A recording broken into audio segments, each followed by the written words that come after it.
versículo 1 em diante, ou 1, até o versículo 12.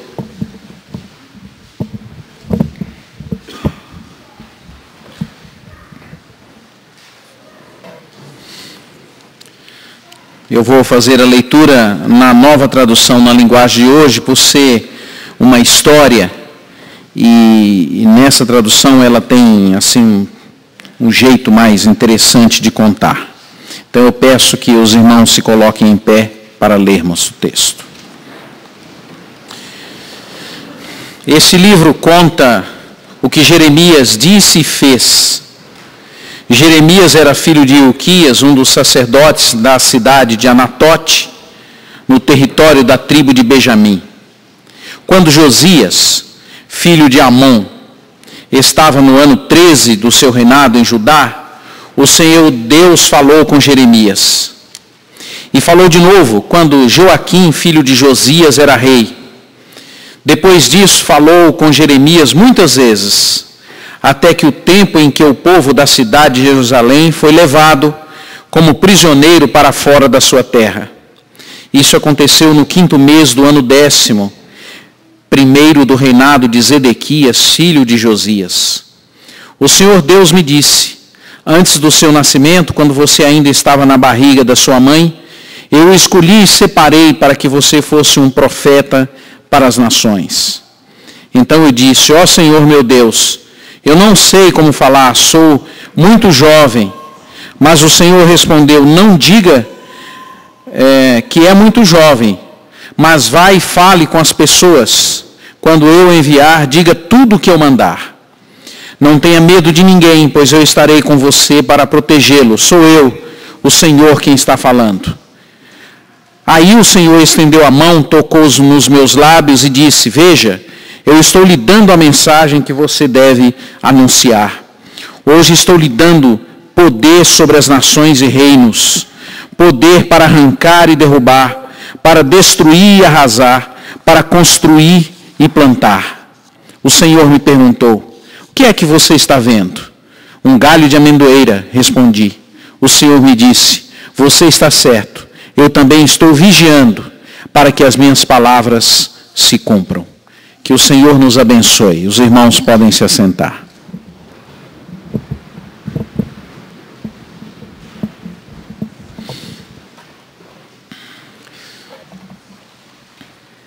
A semana passada nós explicamos para os irmãos como que o inimigo usa de determinadas estratégias para nos seduzir e nos tornar pessoas presas, pessoas aprisionadas pelo sistema no qual a gente vive, de tal forma que a gente, ao invés de viver aquilo que nós somos, nós começamos a usar uma máscara e começamos a parecer ser alguém ou ser alguma coisa, mas na verdade nós não somos, porque o inimigo nos prende, nos seduz.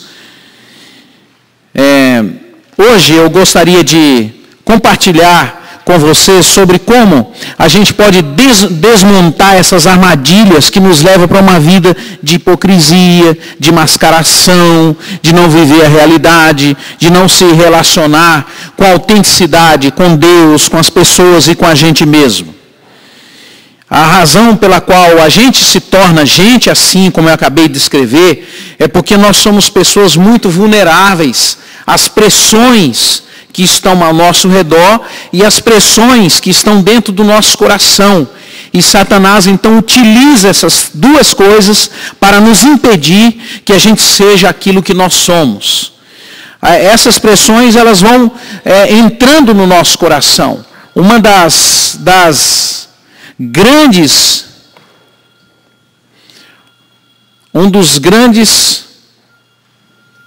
alguém, por favor, desliga o despertador aí, porque está todo mundo acordado.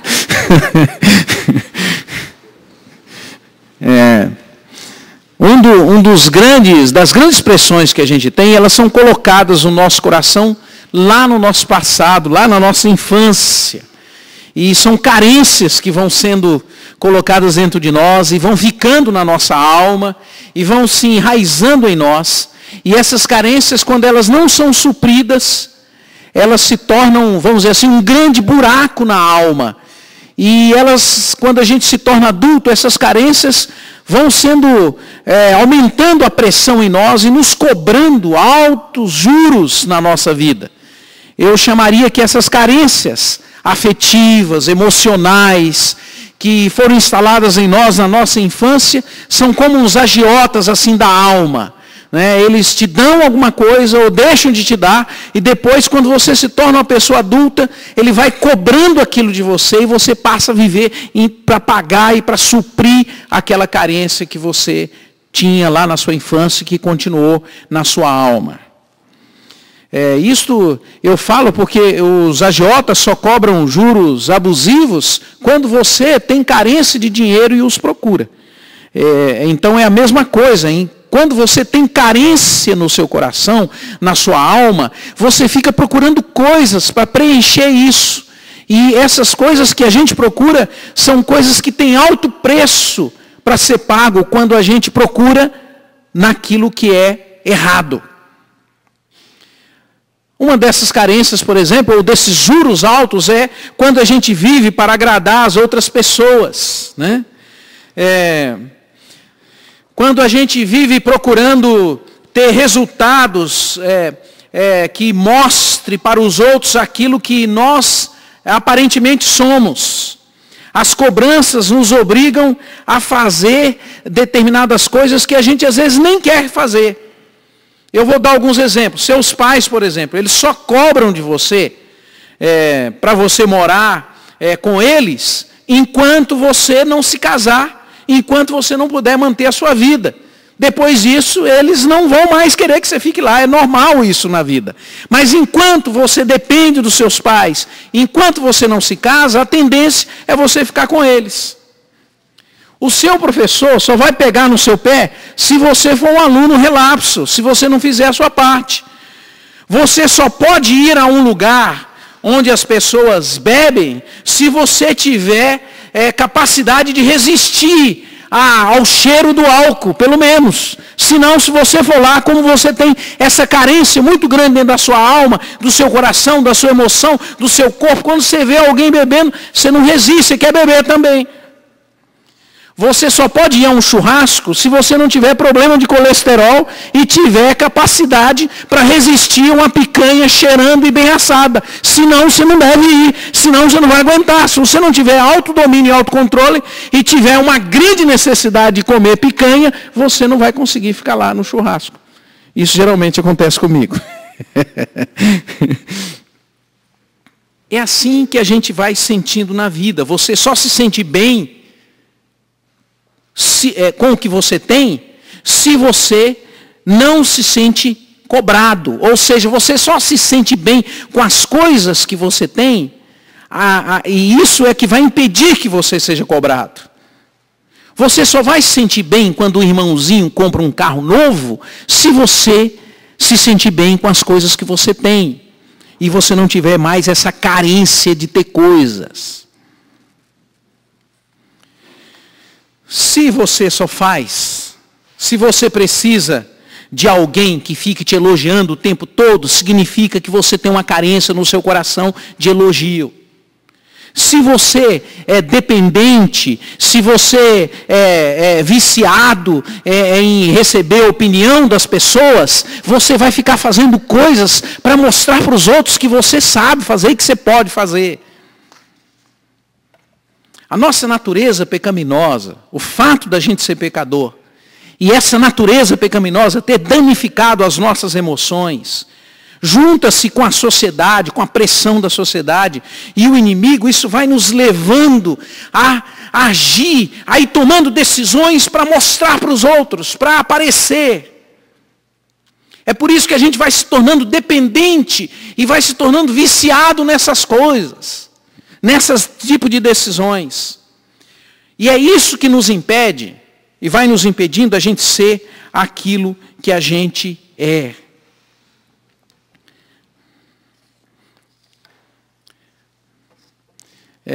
Muitas pessoas, elas brigam, né? E elas às vezes nem sabem por que elas estão brigando. elas brigam imediatamente para que ninguém cobre a elas. Ou seja, elas agridem para que ninguém as cobre. Porque se as pessoas cobrarem, elas vão se sentir muito mal, elas vão se sentir mal porque elas não estão correspondendo à expectativa daquelas pessoas. Então elas imediatamente agridem, mais ou menos como alguns técnicos de futebol dizem, a melhor defesa é o ataque, é atacar. Ou como dizia o famoso, o maior centroavante brasileiro que a gente já teve, maior porque ele era o mais alto, Dario, do Atlético Mineiro.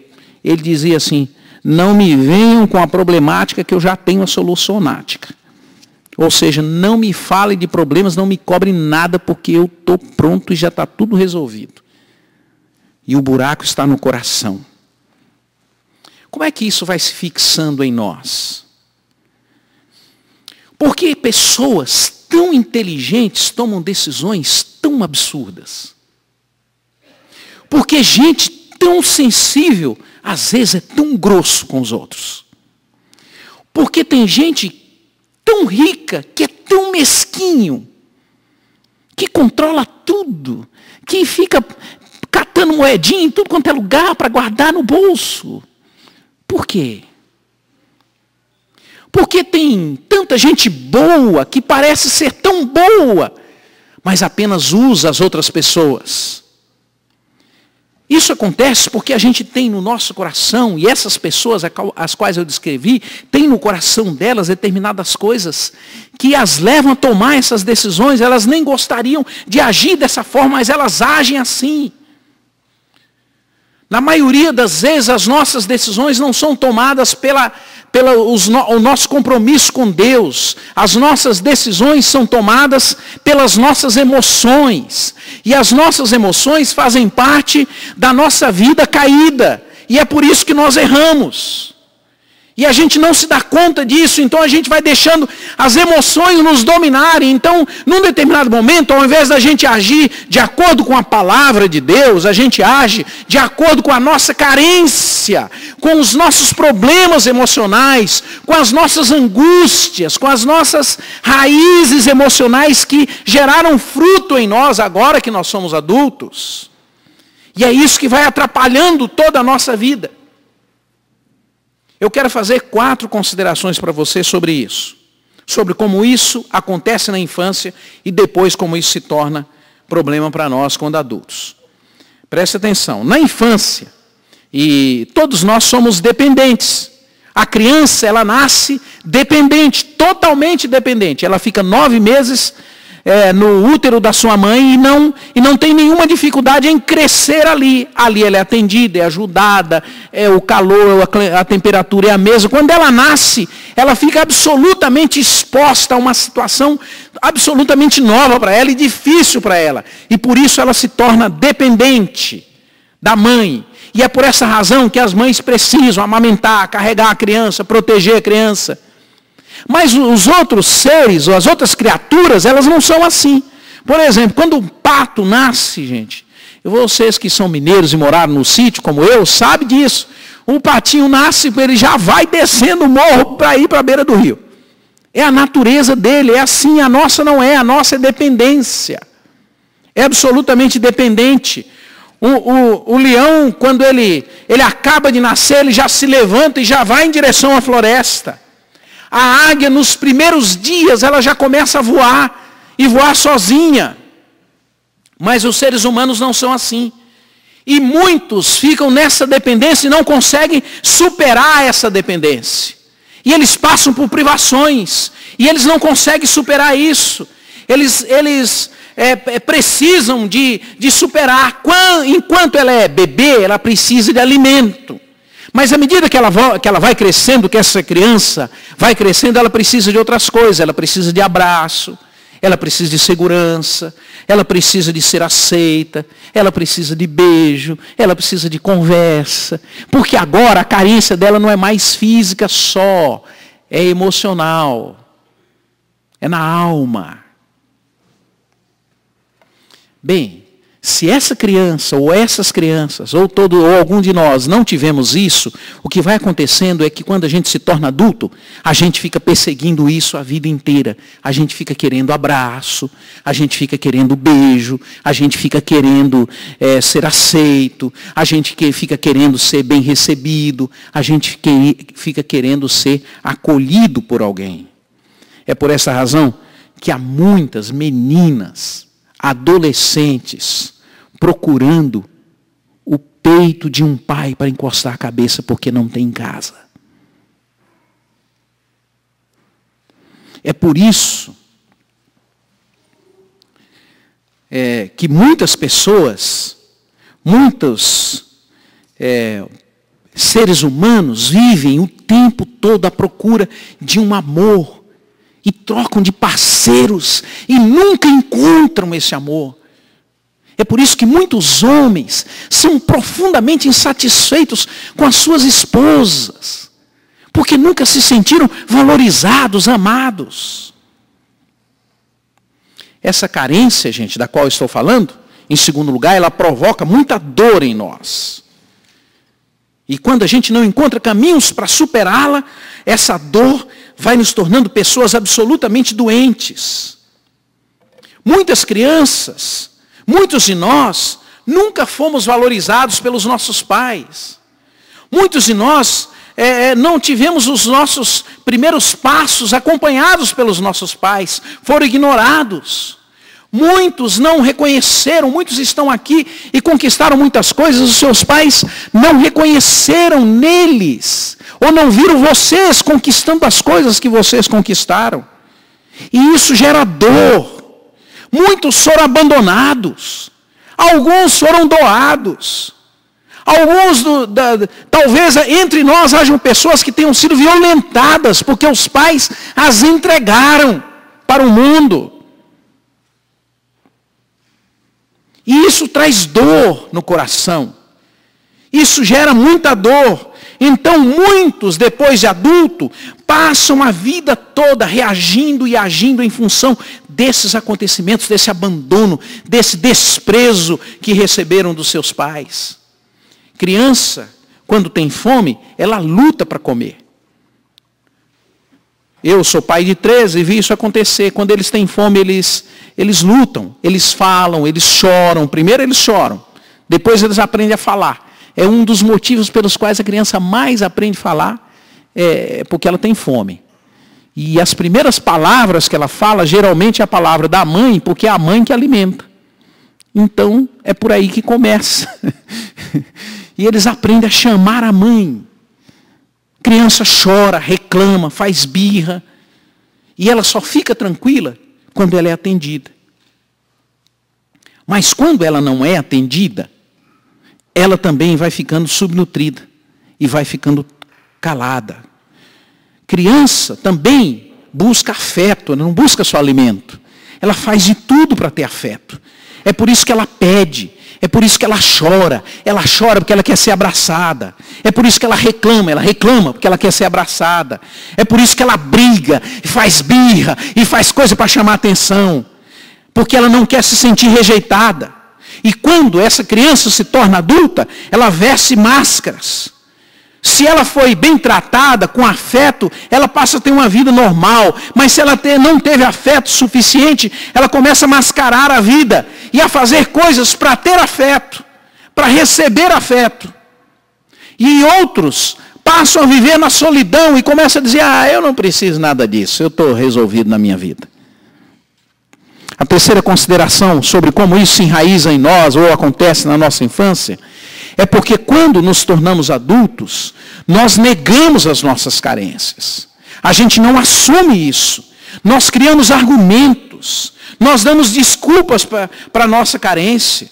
Eu convivo com vocês aqui, participo da vida de vocês e vejo as reações das pessoas.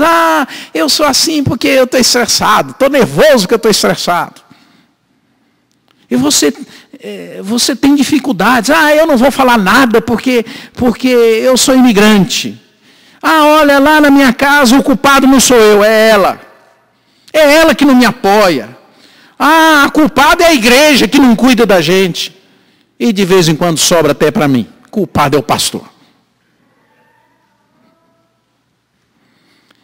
Gente, nós vivemos discutindo por causa da cor de cortina do basement. Para quê? Isso é a carência da gente gritando e dizendo, pelo amor de Deus, alguém note que sou eu, que existo. A quarta consideração é que a criança, ela não morre dentro da gente. Depois que a gente se torna adulto, a criança continua existindo em nós. E às vezes essas manifestações da nossa criança que está em nós, elas geram prazer. Por exemplo, quando você brinca com seus filhos, a gente brinca como uma criança, isso traz prazer. Mas às vezes isso traz dor, porque essa criança muito machucada na infância permanece em você se não tratada. Quando eu falo de criança, eu me lembro dos encontros de pastores que eu ia. Parecia, aqueles encontros de pastores, gente, parecia um monte de crianças com suspensório. Tudo brincando, era uma alegria. Porque eles estavam longe agora das pessoas que cobravam as coisas deles. Estavam longe, não tinha igreja, não tinha conselho. Aí eles se soltaram, parecia criança correndo, isso bem coisa linda. Na hora de jogar bola, então, aqueles homens de igrejas que não era proibido jogar futebol, e como eu jogava futebol e animava a turma para ir, né, eu via aqueles homens que estavam 20 anos sem poder jogar bola, porque a igreja proíbe, era pecado naquela época. Hoje parece que não é mais, né? Pecado relativo. Então aí eles iam jogar bola, iam jogar futebol e ficavam como as crianças, e brigavam entre eles, e discutiam. Era uma criançada jogando, coisa linda. Porque a criança permanece em nós. Criança quer ser admirada. E quando a gente é adulto e a criança é muito carente, ela quer ser admirada, quer ser vista, quer ser notada. E aí, a gente adulto faz de tudo para chamar a atenção das pessoas. Mesmo adulto. Faz birra, chora, briga, discute, trabalha demais para aparecer para o outro.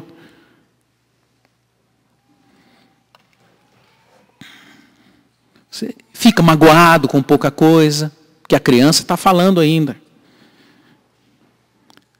Tem gente que fica magoado porque não foi convidado para um almoço que a pessoa ofereceu lá e ele achava que ele merecia o convite também.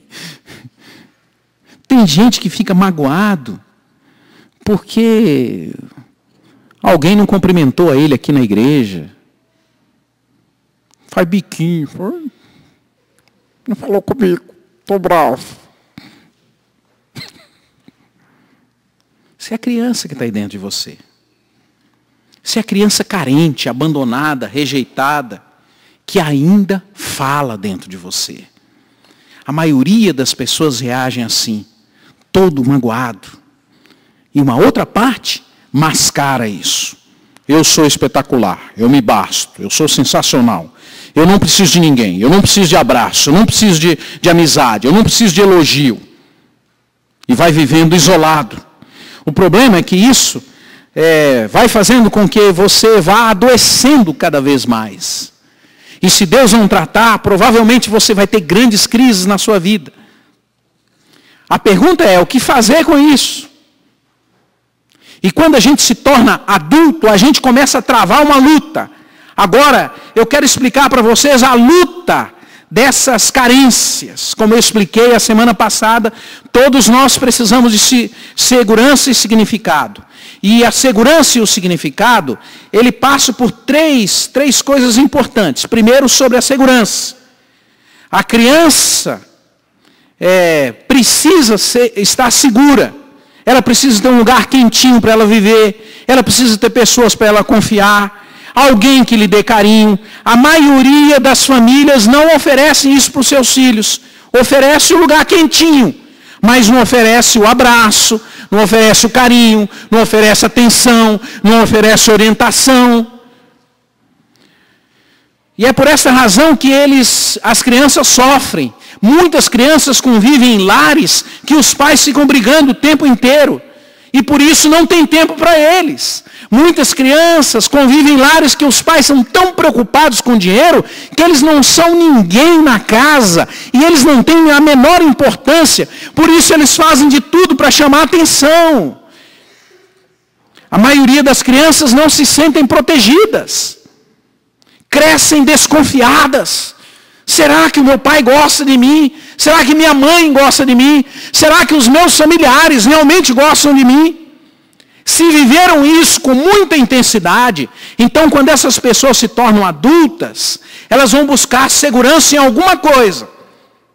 Elas vão buscar segurança em coisas, elas vão buscar segurança em pessoas, porque elas têm medo de perder o mínimo de segurança que elas tinham. Aí então, se elas passaram necessidades, elas querem ficar ricas, para não passar necessidade. Se elas viviam uma vida assim de muita... se eles encontram um espaço onde eles possam ficar acomodados, eles fazem isso para não perder a segurança, vão ficando acomodados e quietos onde estão. Ou então eles passam a buscar alguém que possa lhe trazer segurança. Ou então passam a viver a solidão, porque viram o sofrimento que a separação causou na família. Ou então passam a manter a aparência no casamento, como viram acontecer na sua família. Fica de bem com todo mundo, porque ele tem medo de se relacionar mais profundamente com as pessoas e ter inimigos. São pessoas inseguras. E elas lutam com isso na alma delas. A segunda luta que as pessoas têm é a luta para serem aceitos. Nós vivemos um sentimento de rejeição, porque vivemos isso na infância. Muitos pais não queriam nos ter, e alguns de nós nascemos com esse sentimento. Muitos meninos, os pais queriam ter meninas, e muitas meninas, os pais queriam ter meninos. Muitos pais não deram atenção para os filhos. Pais excessivamente exigentes cobraram demais dos filhos. Muitos vivem agitados porque os pais já eram idosos e não lhes deram orientação devida para ter uma vida saudável. Muitos nasceram quando seus pais tinham dificuldade física e por isso não foram bem atendidos. Aí, na infância e na adolescência, a gente faz de tudo para ser aceito, faz tudo para fazer parte da turma. Me lembro, gente, morava numa cidadezinha pequena, e quando tinha os aniversários, nem sempre eu era convidado, porque eu era muito pobre. E eu não podia ser convidado para ir nas festas, porque nem tinham o que levar. Então eu ficava meio abandonado. Gente, aí eu descobri o seguinte, que quando eu jogava futebol, eu era um dos que corria bastante e as pessoas gostavam que eu jogasse futebol para eles. Então, o futebol passou uma coisa muito importante para mim. E eu acordava mais cedo para ter mais tempo para jogar bola. E aí as crianças, quando iam jogar futebol, eles me valorizavam. Passavam lá na minha casa e me chamavam. Não chamavam para o aniversário, mas pelo menos para o futebol eu chamava. Eu já ficava todo feliz. Quando a gente se torna adulto, a nossa luta para ser aceito, ela ganha dimensões que a gente não tem ideia. E aquele sentimento de rejeição da infância se manifesta agora de uma forma angustiante e de uma forma prática. Às vezes eu prefiro falar de mim. Falar, por exemplo, de alguns medos. Às vezes eu tenho medo de algum lugar porque eu temo ser rejeitado lá. É claro, eu estou falando dos meus, né? Não de vocês, né? Quando adolescente, eu tinha dificuldade de procurar as moças e falar para elas que eu queria namorá-las. Porque o tamanho já não ajudava muito, né? Geralmente elas eram maiores que eu. E aí, quando eu pedi namoro, se eu ouvisse um não, eu ia demorar muito tempo para tentar de novo. Porque eu ouvi tanto não na vida, que eu me sentia mal em ouvir quando adolescente. Até hoje, eu não gosto muito de ir aos lugares sozinho. A mesma dor que eu sentia na infância, eu sinto como adulto. É por isso que alguns de nós, para ser aceito, a gente precisa superar esses medos, a gente precisa às vezes de pessoas. É por isso que a gente também usa determinadas roupas para ser aceito. Por exemplo, uma menina que foi não tratada com respeito na infância, que não foi elogiada, não foi tratada, não foi aceita, quando ela se torna adulta, para ela ser aceita, se ela recebeu algum tipo de educação que diz que ela tem que ser uma pessoa sensual, ela começa às vezes a exagerar para chamar atenção. O que a gente faz quando a gente age dessa maneira que eu falei aqui? A gente está colocando máscaras.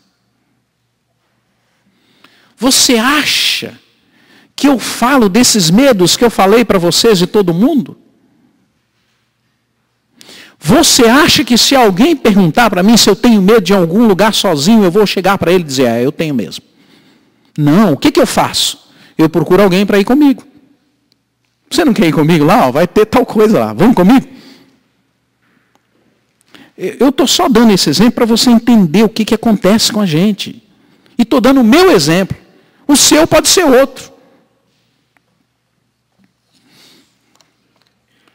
É por isso que nós aceitamos viver, às vezes, relacionamentos destrutivos. É por isso que os jovens, às vezes, usam drogas para serem aceitos. É por isso que algumas moças e até algumas mulheres se tornam anoréxicas para conquistar alguém. Anorexia é parar de comer, gente, e não conseguir mais se alimentar. É doença. É por isso que alguns dão presentes à vontade para todo mundo, para ver se consegue ter a companhia de alguém. É por isso que alguns pagam para transar. É por isso que alguns se anulam inteiramente e são humilhadas para manter o namorado ou um casamento. É por isso que alguns abaixam a cabeça e se submetem a tantas coisas. É por isso que alguns agridem o outro para não se sentir amado, porque tem dificuldade em ser amado porque nunca foi. É por isso que alguns fazem qualquer coisa para superar esse sentimento da rejeição e se sentirem aceitos. Em terceiro lugar, a gente luta com essa questão da admiração. Muitos querem ser admirados. A criança espera ser admirado. A criança se exibe o tempo todo. Se vocês prestarem atenção, vocês vão ver no final do culto, elas vêm aqui e fazem uma exibição aqui na frente. Algumas vão ali no piano e tocam piano, ninguém sabe que música que é. Mas eles estão se exibindo, eles estão se mostrando. Aqui é o lugar da exibição, é ali que eu vou. E eles querem ser admirados, eles não querem só tocar aqui e se exibir, eles querem que alguém chegue muito bem. Né? Vocês são maravilhosos. Faz parte da natureza dela. E é por esta razão que quando a gente cresce e as nossas exibições não foram percebidas pelas pessoas ao nosso redor, a gente acha que tem que continuar se exibindo depois de adulto. E aí a gente começa a se exibir da forma errada, né? Eu já contei para vocês aqui várias vezes de uma pessoa, aí pela faixa dos seus 60 anos, eu fui num consultório médico e vi um homem assim, embaixo, no dentista lá em Maringá. Ele tinha uma grande moto, uma moto muito bonita, e ele parava a moto assim. Na época estava usando umas camisetas cavadas assim, né? Ele botava o correntão de ouro assim, e ficava assim, né, lá na frente, e aquele correntão de ouro, aqueles pelos brancos assim, saindo pela camiseta, né? E aí ele pegava a chave da moto assim e ficava assim. Aí passava um adolescente, ele, psiu, e aí, gatinha, como é que é?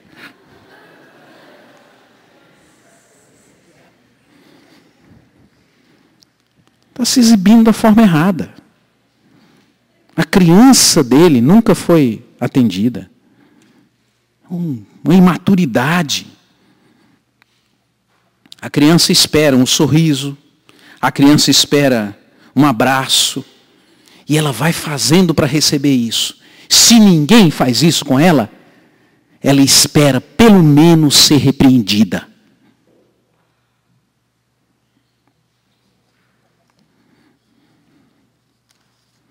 Aí, quando essa criança se torna adulto, mas a criança permanece não tratada, essa pessoa começa a se exibir, fazendo coisas, buscando segurança em coisas, buscando segurança em pessoas, apresentando as pessoas como troféu. É por isso que muitos procuram chamar a atenção dos seus pais na infância, e infelizmente os pais não se dão conta. Tem gente que não se satisfaz nunca depois de adulto. Sempre precisa ser elogiado. E se alguém for elogiado ao lado, ele entra em crise. Sofre porque o outro é elogiado. Acham que só eles precisam e que ninguém precisa. Muitos de nós não fomos admirados, não fomos amados na nossa infância, não fomos aceitos, e a gente continua carregando isso na vida de adulto. Muito bem. Isso foi só a introdução do sermão, tá? Agora vamos falar de Jeremias. Porque Jeremias era esse cara aqui. Jeremias era um sujeito que tinha muitas carências. Jeremias, se fosse para ele ser contratado hoje por uma empresa, ele não seria. Ele tinha tantos problemas que ele não seria contratado. Ele não ia passar no psicotécnico, ele tinha tanto problema. Ele era depressivo, sujeito melancólico. Assim, a sociabilidade dele era zero. Ele era um sujeito infeliz com o ambiente que ele vivia. Ele não tinha sensibilidade para absolutamente nada no que se dizia respeito a ter coisas, a ser rico. Ele não tinha imagem nenhuma. Ele não seria contratado porque ele não tinha nenhuma perspectiva de ganhar o mundo. Ele disse que ele era uma criança quando ele foi abordado por Deus. Ele era um homem carregado de dor. Ele pregava e ele dizia que a palavra de Deus era contra ele. Ele dizia, eu não posso dizer paz, paz, porque só existe destruição, desestruturação. Eu não acredito que o mundo vá dar em coisa boa. Eu só vejo destruição. Ele dizia, pobre da minha mãe que me gerou. Olha o estado desse sujeito. E ele teve ainda a oportunidade de escrever um livro, o único livro da Bíblia que tem um nome assim para baixo, que não venderia nada. Chamava-se Lamentações, o livro dele. Você imagine você vendendo um livro numa livraria hoje com esse título, Lamentações. Você ia comprar? Não, pelo amor de Deus, já chega demais de Lamentações. Mas na Bíblia tem um livro e foi Jeremias que escreveu. As pessoas hoje só querem promessas. Né? O livro de Jeremias teria que se chamar Promessas, aí ia ter uma chance. Que é bênção, água ungida, e sair daqui da igreja e encontrar um BMW ali à disposição dele. Né? Ninguém quer saber de lamentação. Né? Porque todos nós estamos seduzidos por essa armadilha do inimigo que usa as nossas carências para a gente viver nesse desespero que muitos vivem. Jeremias encontrou na palavra a oportunidade de vazar a sua dor. Ele tinha uma vida desgostosa. Ele dizia que ele comia absinto, veneno. Ele dizia que o mastigar dele era como de pedras. Ele vivia contra a qualquer esperança de sobreviver. E aí, uma certa altura no livro, ele diz assim, as misericórdias do Senhor se renovam a cada manhã. E eu quero trazer para o meu coração aquilo que me dá esperança. Jeremias era um ser melancólico, tímido, intimidado, fraco, frágil. Mas Deus o fez uma pessoa capaz de absorver o sofrimento do mundo que estava ao redor dele. Ele era um tímido, se tornou uma pessoa ousada. Ele era um melancólico, ele se tornou uma pessoa que acreditava em Deus. Portanto, uma pessoa, nos padrões hoje, poderíamos dizer que ele era um otimista.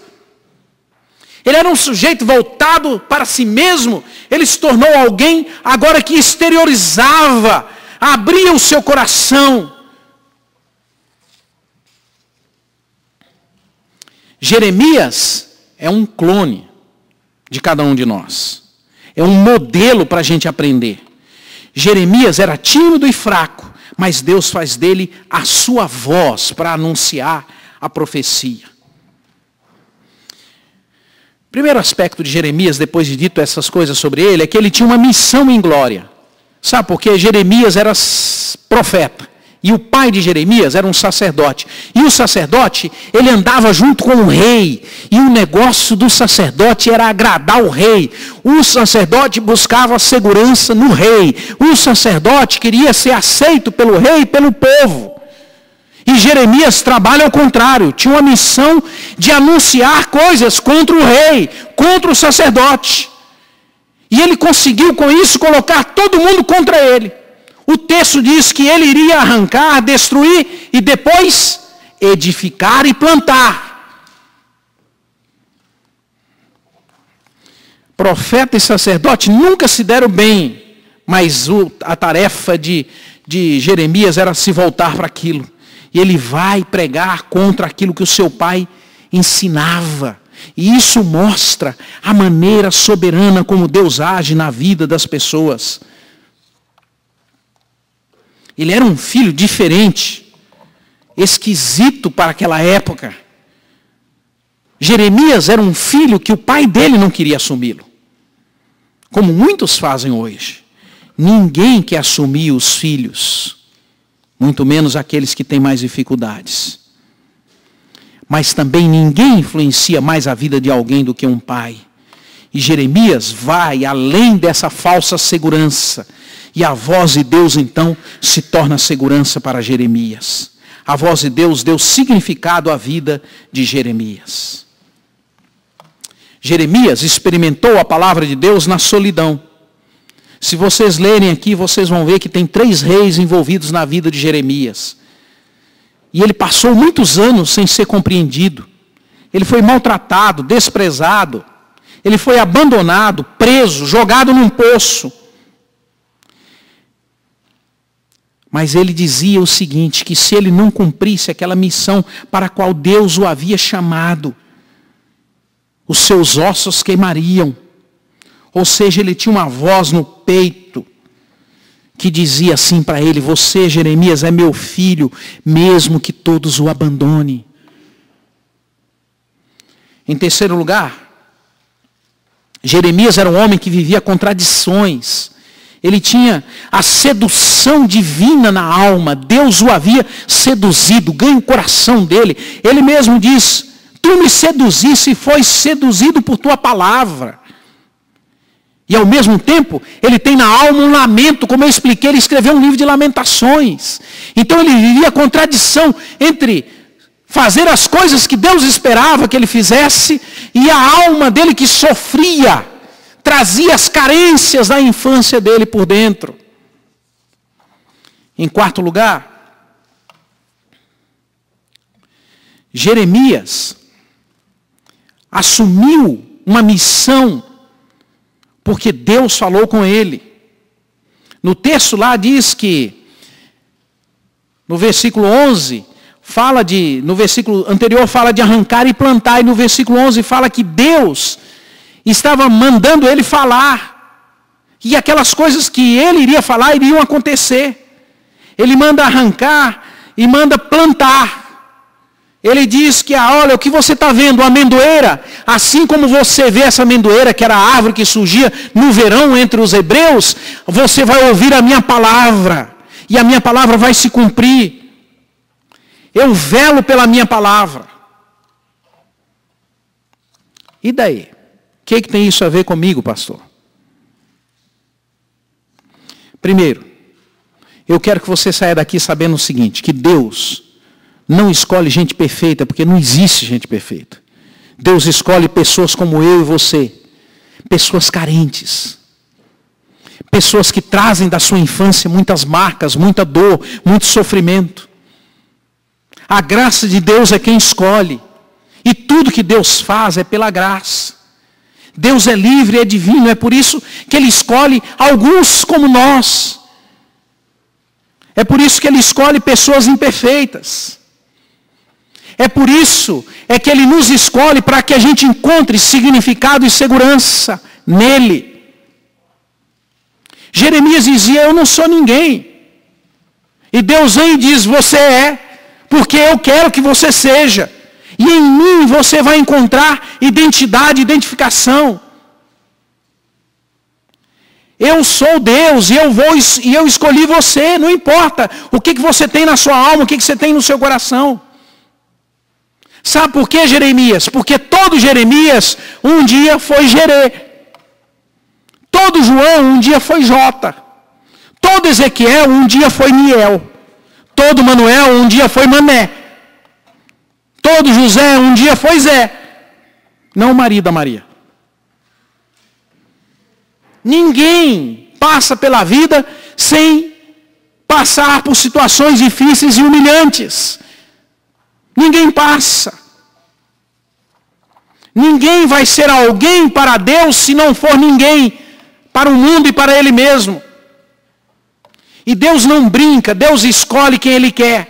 Então, se você sair daqui hoje sabendo que mesmo que você seja nada para este mundo, mas se você sair daqui crendo, confiando, que mesmo que você tenha tudo aquilo que eu falei, rejeição, carência, problemas na sua vida, mas se você sair daqui crendo que a graça de Deus o alcançou e você é um filho de Deus, você vai ser um homem e uma mulher que tem segurança e paz no coração para viver.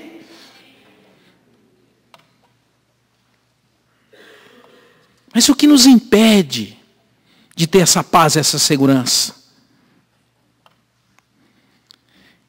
É essa ideia que a gente tem na cabeça de que a gente tem que fazer história, tem que marcar o mundo.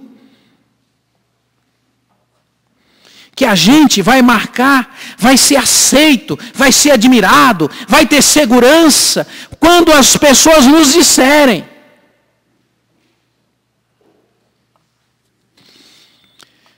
É interessante como a gente gosta de marcar o mundo com as realizações humanas da gente.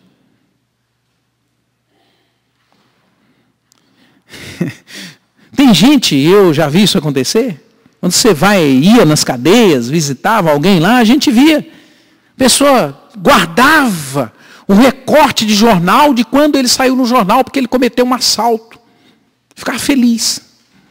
Está lá guardado.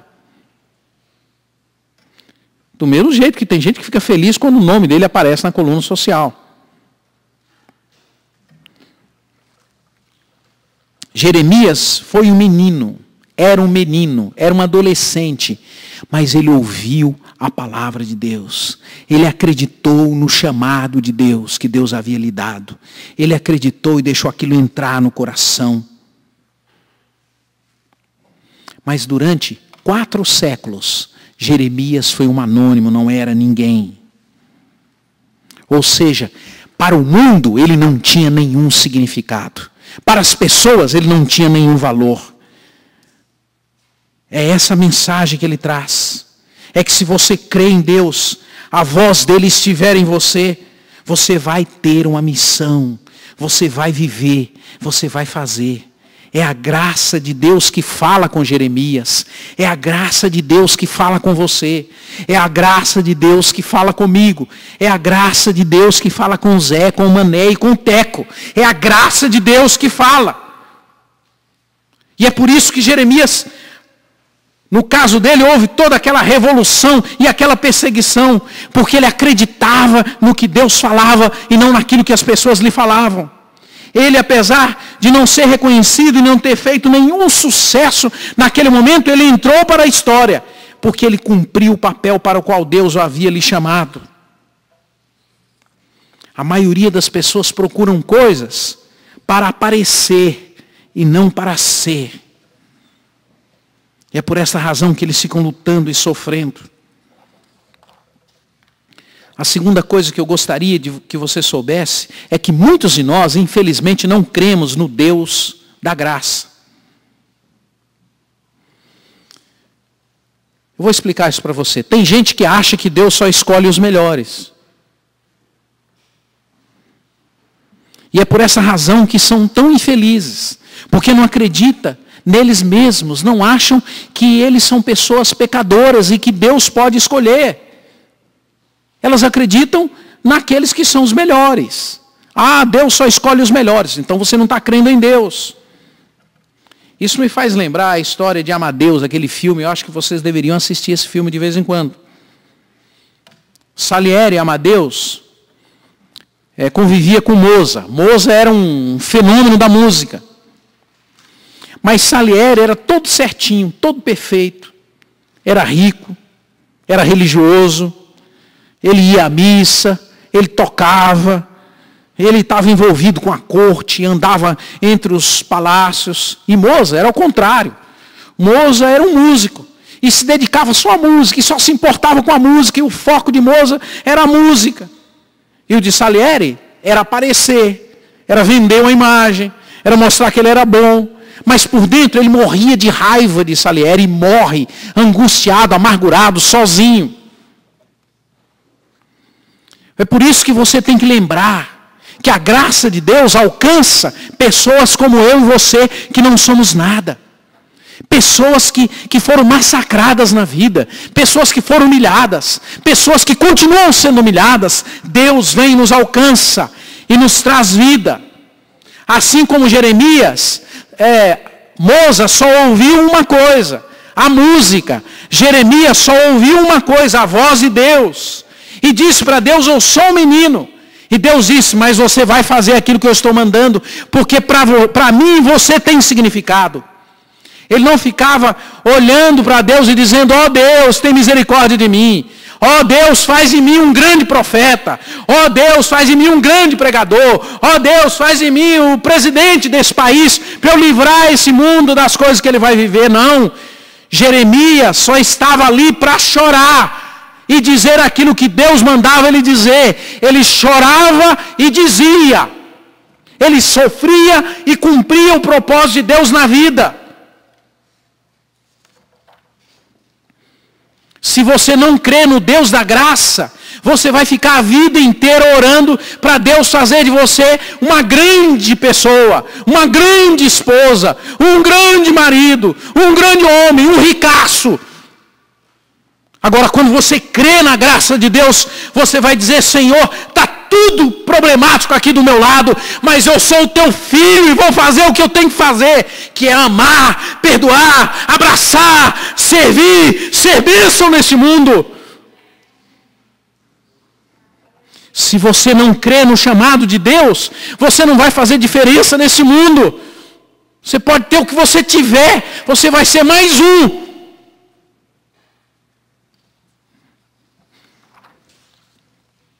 É por isso que muita gente passa pela vida e depois que eles passam, ninguém mais se lembra deles.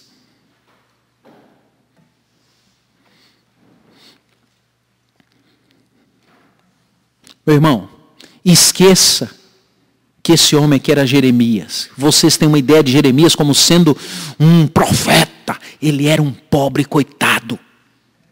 Mas a graça de Deus estava na vida dele.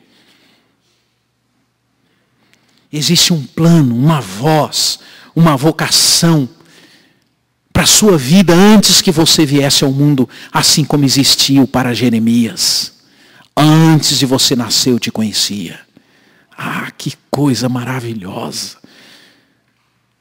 Deus já te conhecia antes de você vir ao mundo.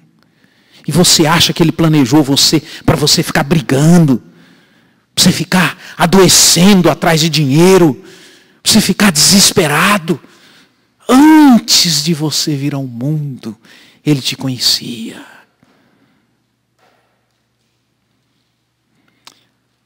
Ah, se você tivesse compreensão disso e consciência, você não iria sair daqui como você entrou.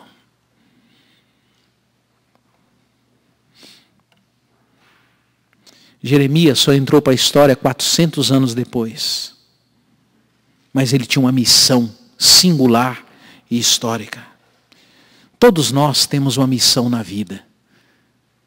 O chamado para ser filho de Deus. E ser filho de Deus não tem segredo nenhum, é só ser. Se você faz uma coisa, mas é um filho de Deus, você vai sendo, vai fazendo e vai sendo filho de Deus.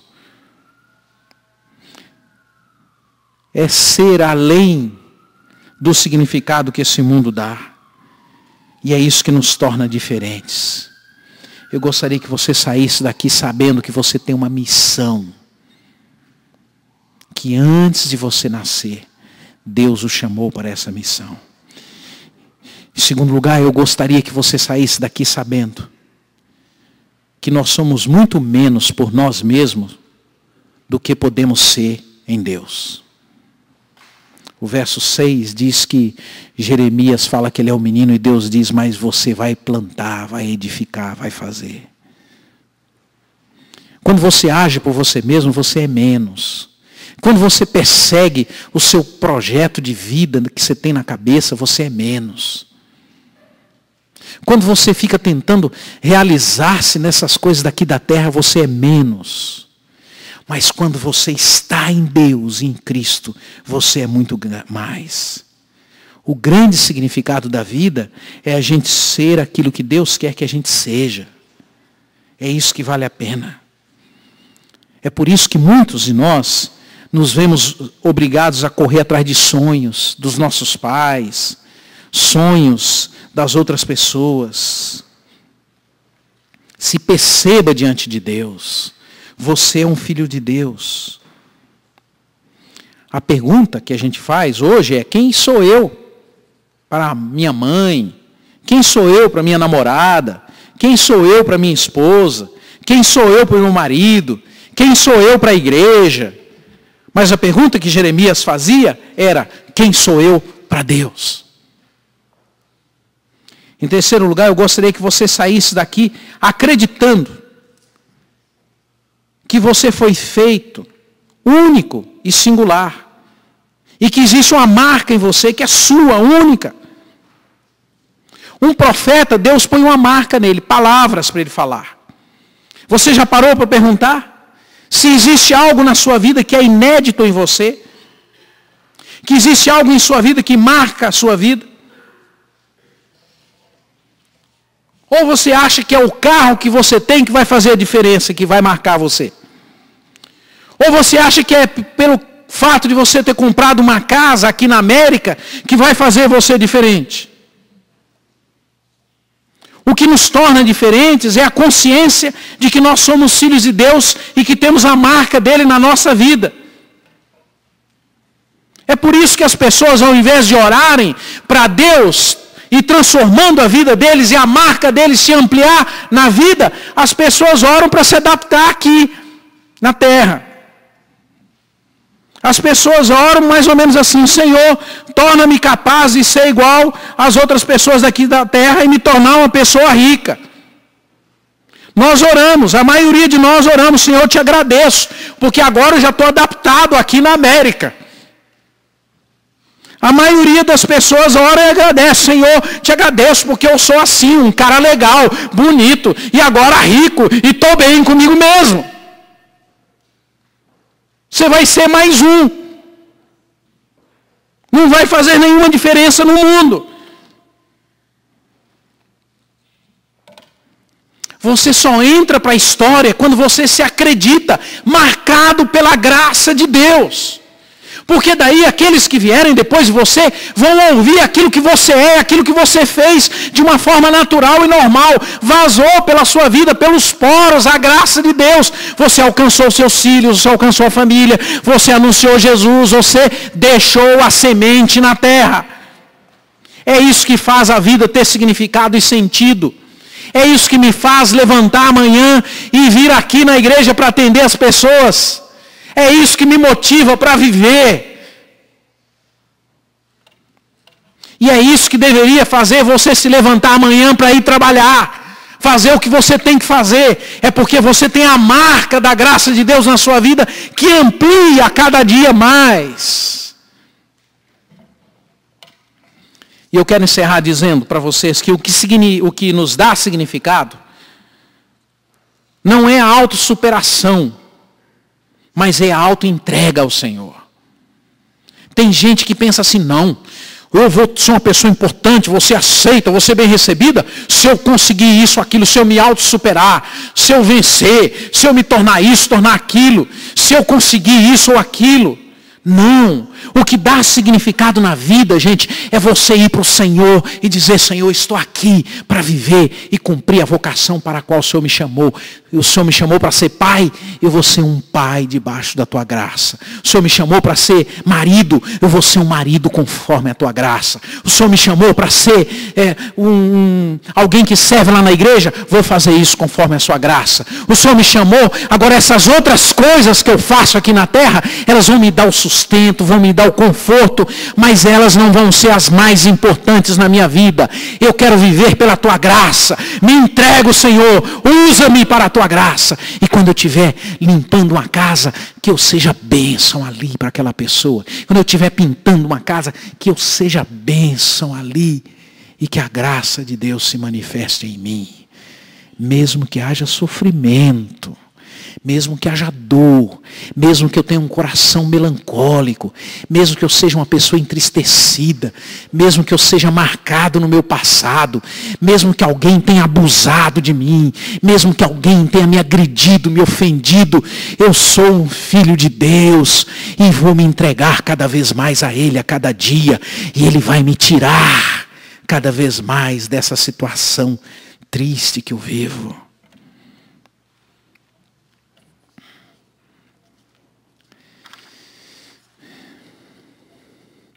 Eu prefiro ser menos para mim mesmo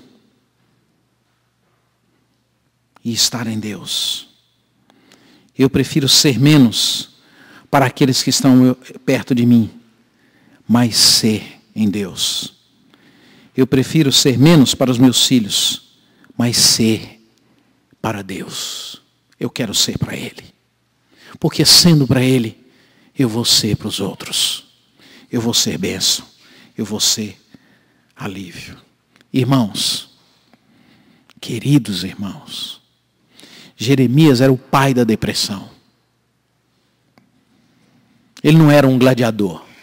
Ele não era um guerreiro. Ele não tinha um currículo desenvolvido.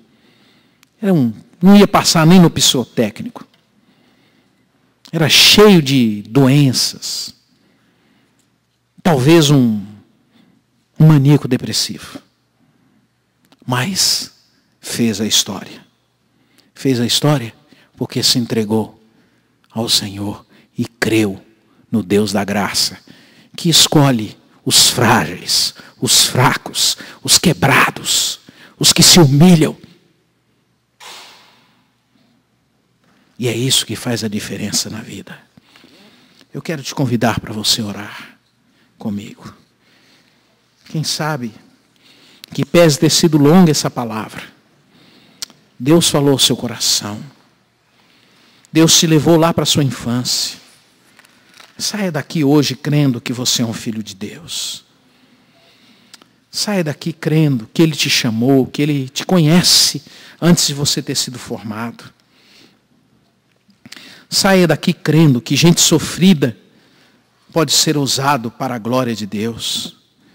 Saia daqui sabendo que um depressivo pode ser o rei da esperança. Saia daqui crendo. Feche os seus olhos. Enquanto a gente vai cantar uma música aqui, eu quero que você entregue a sua vida ao Senhor. E se você quiser, você pode fazer essa oração antes de cantar. Ore comigo. Diga sim comigo.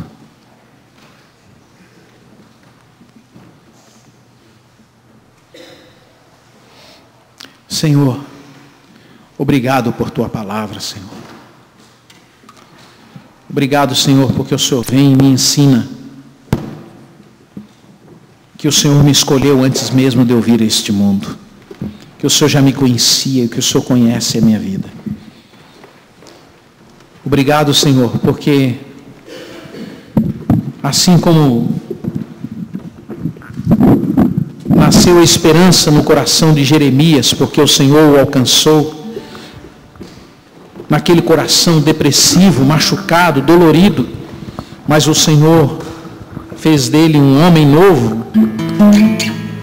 Eu sei que o Senhor pode fazer isso comigo também nesta noite. Sei que o Senhor pode gerar em mim a esperança, porque eu sou seu filho. E nesta noite eu tomo consciência disso mais uma vez.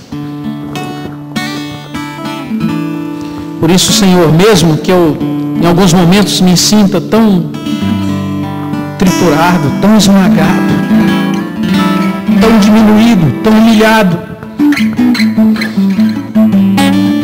eu não quero me entristecer por isso, porque eu sei que a sua graça me alcança.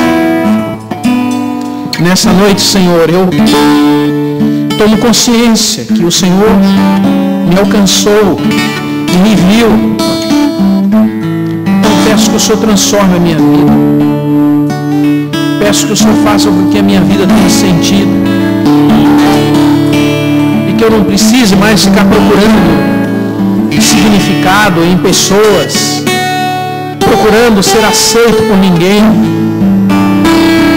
mas que eu encontre em Ti tudo que eu preciso, porque eu já fui encontrado pela Tua graça.